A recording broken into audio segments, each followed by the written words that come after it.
Maganda ang bagong patakaran ngayon ng NBA. Lillard at Zion, usap-usapan ngayon.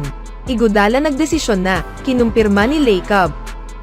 Ngunit bago ang lahat, kung gusto nyo ng matibay na running shoes, mabibili lamang sa halagang $1,099.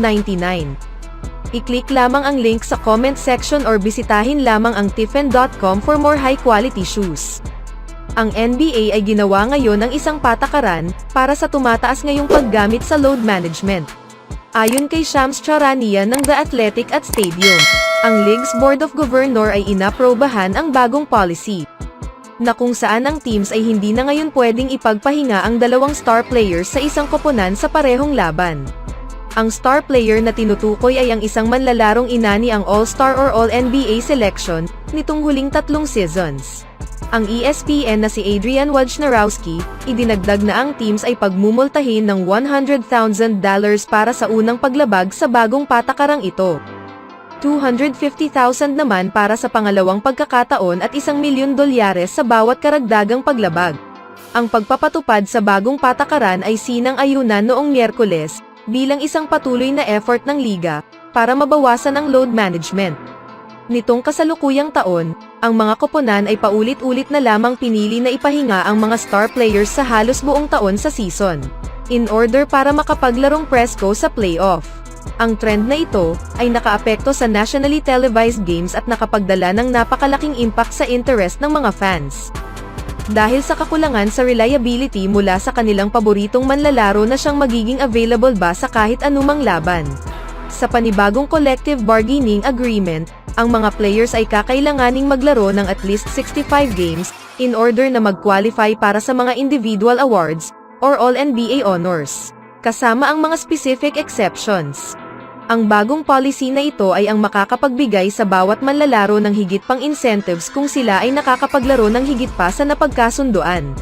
Gayunpaman, ang ESPN na si Bobby Marks ay ina-report noong Huwebes, na habang ang mga koponan ay naiintindihan ang pangangailangan para sa mga star player na maging available, meron rin namang ngayong mga iilang valid concerns. Ang main concern na ito ay nagmula sa pangyayaring kung sakaling kahit na ang team ay napag-alamang ang star ay healthy enough para maglaro ng back-to-back game, ngunit mayroon silang patibay na siya ay naranasan ang pamamaga or sugat, sila ay pwedeng magpahinga, ayon kay Marks.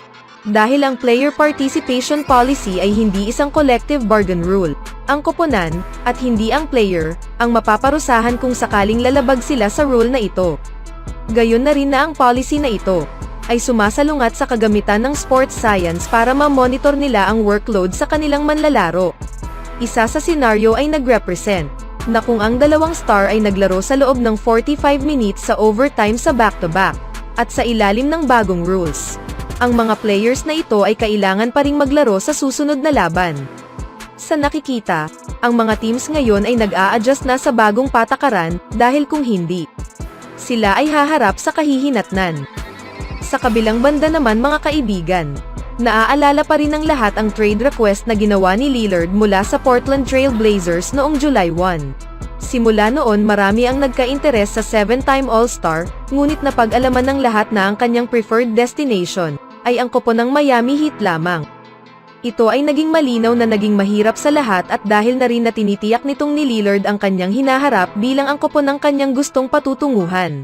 Ngunit ito ay mas magiging mahirap kung ang tulad ni Lillard ay pipirma ng bagong massive contract extension kasama ang Blazers.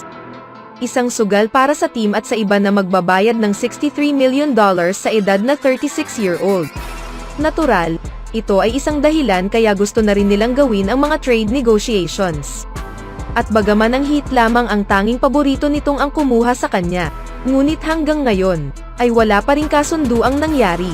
Ito rin ang naging daan para sa ibang koponan na ipagpatuloy ang oportunidad na suriin si Lillard, at kung ano nga ba ang gusto ng Portland para makuha ito. Ngunit, hindi tulad ni Bradley Beal, si Lillard ay walang trade clause, ang isang malaking factor kaya napahintulutang nagawa ng Phoenix Suns ang swap, at nakuha ang former Washington Wizards star sa murang halaga. Meron nga bang seryosong trade partner para kay Lillard at ng Blazers? Ngayon, ayon sa ESPN, dito'y narinig nga raw nila ang suggestion sa trade.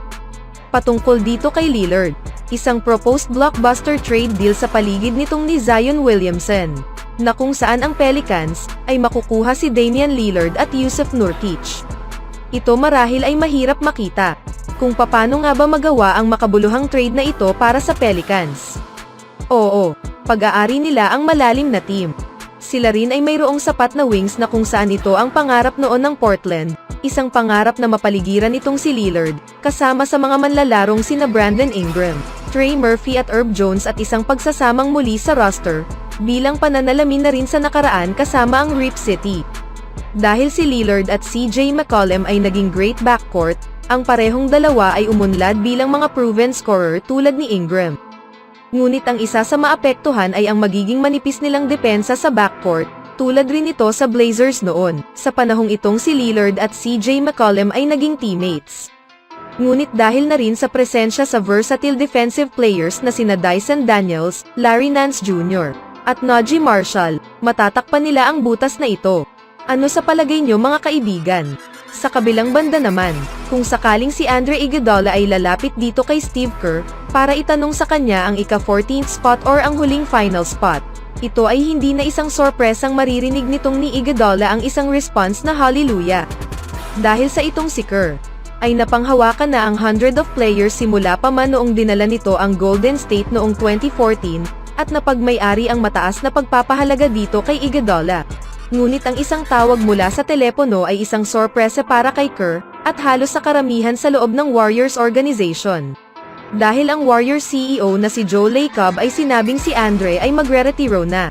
Ang general manager na si Mike Dunleavy Jr. ay sinabi rin ang parehong bagay, at kinomento ito sa kasalukuyang Dubstock podcast, na kung saan sinabi nitong si Andre Iguodala ay mayroon na nga raw ngayon ibang bagay na pinagkaabalahan. Sa madaling salita, si Iguodala ay laging tatanggapin ng buo. Ngunit siya ay hindi na inaasahang makakasama sa gym kung sakaling ang training camp ay masisimulan na sa paparating na October 2. Si Iguodala ay hindi pa binunyag sa lahat ang kanyang plano. Malamang, na gusto nitong gulatin ang lahat sa kanyang anunsyo sa hinaharap sa Point Forward podcast. Ngunit, bilang isang 39 years old na meron na lamang iilang pagpipilian, ito ay makatwiran na mas pipiliin nito ang maraming rason para magretiro, kumpara sa ipatuloy ang paglalaro. Isa sa malaking factor na siyang naging dahilan na rin, ay dahilan sa anak nitong ni Iguodala na si Andre II. Siya ay nasa daan na ngayon para magpakilala sa buong mundo sa larangan ng basketball. Dahil matapos nga itong nakakuha ng maraming traction last season sa Head Royce, isang small private school na nagbibigay diin sa academics sa Oakland. Ang 6'7" junior ay tila nakatali na sa isang lugar para sa higher priority sa basketball. Anong masasabi niyo mga kaibigan? Always do it on my own, so I gotta get through it. And the only thing I know is to love what I'm doing. Never give up, never slow, till I finally prove it. Never listen to the no's, I just wanna keep moving. Keep my head up when I act, head up that's a fact. Never looking back, I'ma keep myself on track.